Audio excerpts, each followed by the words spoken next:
நம்ம வந்து நெறைய தவறுகள வந்து சுட்டிக்காட்டுவோம். அதாவது குறைகளையே சொல்லிட்டு இருக்கிறவங்க சில பேர் இருக்காங்க. அது நம்மளுக்கு வேண்டாம்.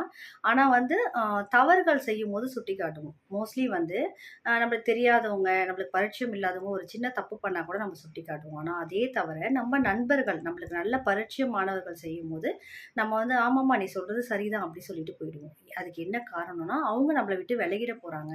அவங்க சொல்றதுக்கெல்லாம் சரின்னு சொல்லனா, அவங்க வந்து நம்ம கிட்ட இருந்து விலகிடுவாங்க அப்படின்னு நெனச்சு தான் நம்ம அப்படி பண்ணுவோம். அப்படி பண்ணக்கூடாதுங்க. நம்பளோட ஃப்ரெண்டா இருந்தா, உண்மையாவே அவங்க வந்து நம்மளுக்கு நண்பரா இருந்தா, அவங்க நம்மள விட்டு போக மாட்டாங்க.